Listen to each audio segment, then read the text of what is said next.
нам потрібно зробити ось таку рамку. Товщина труби 20 на 20 мм. Ми можемо це зробити напівавтоматом, але покажемо, так як іде програма, покритими електродами.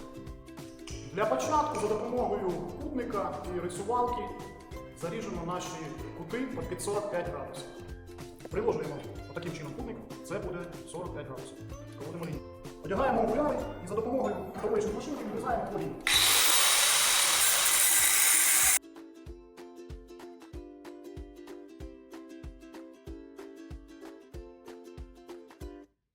Таким чином ми зарізаємо всі 4 сторони по розміру.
Таким чином у нас вийшло 2 довгі заготовки, 2 бокові короткі заготовки і одна із кутом 90 градусів, це ця, що буде посередині. У нас є шаблони, у нас є стіл, мітки, нам це легко виконати, але я вам покажу, як це за допомогою кутника зробити та рулетки. І давайте виконаємо приклад.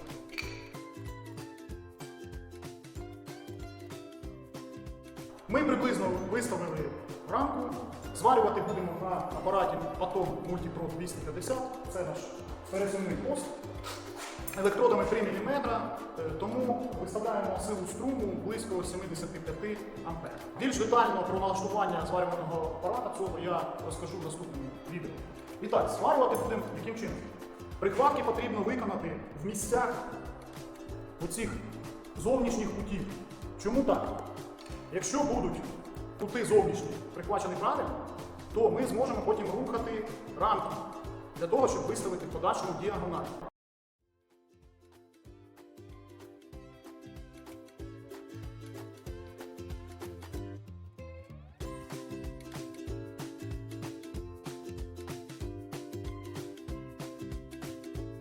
І так, ми виконали невеличкі прихватки по зовнішнім кутам. Тепер нам потрібно поміряти діагоналі від кута до кута.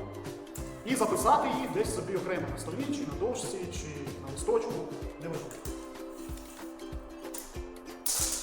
Діагоналі у нас будуть 124 і 124,5. Мітимо цю діагональ. Ця діагональ у нас більша. Тому різниця 5 мм. Ми цю різницю ділимо напополам. 5 мм напополам це буде 2,5 мм. Додаємо до меншої діагоналі, це 124, і виходить 124 см 2,5 мм. Це дві сторони повинні бути рівні. Що ми робимо? Беремо молоток, тут щось впираємо і потихеньку починаємо стукати, щоб наш прямокутник зменшився на 2,5 мм.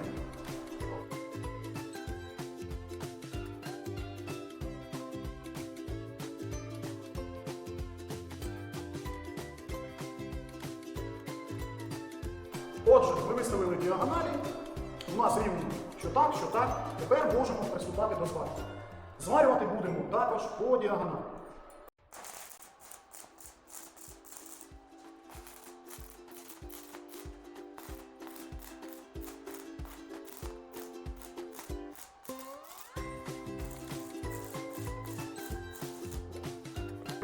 Ми обварили по периметру, міряємо знову діагоналі.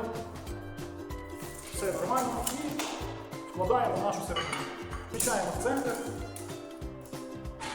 Для цієї труби 112,5 см, це буде 56,2.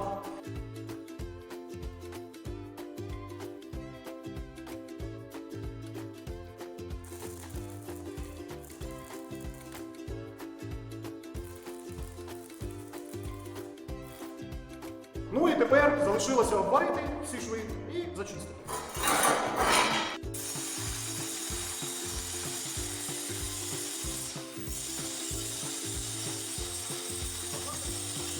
Ось така рамка вийшла.